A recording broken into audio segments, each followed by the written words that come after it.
This one is an A4 sheet rather than the typical A5 ones that I do. And I started this on the 21st of February and I just wrote on the back, fun. So I probably should have been more specific, but I meant just like a fun image, something that you look at and think, oh, that's nice. And I know not everybody would agree because it's quite wild, but I do think it is fun and it is nice. I think I come back quite a lot to this balance of like this orange and the blue, the fire and the water.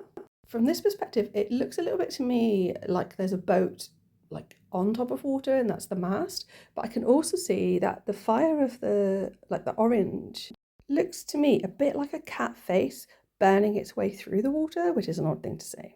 So at the bottom of the image, it looks on from the left hand side like there is a face here and it's breathing something out, a bit I guess like Superman, but it's sort of an orange mist.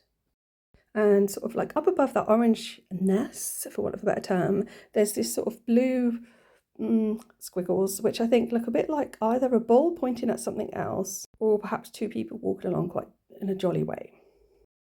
Then there's this Poseidon type character sort of standing there with, it's not quite the, whatever that word is for the thing that he holds. He's definitely holding on to something and the waves sort of going up around him. And then it kind of goes all squiggly at the top, like as if it's sort of reality is sort of blending a little bit. It's quite 70s like, isn't it? Someone's took LSD, which I've never taken. But right at the top, there's this sort of blue head on the top of that sort of wave.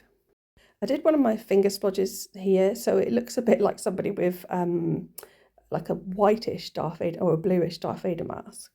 I think the bit at the bottom looks a bit like a blue eye. Turn it to the side, it looks a bit like a pony.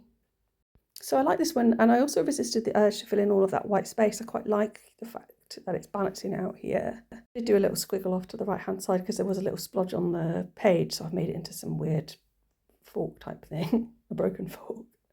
Thanks for listening, and please like and subscribe.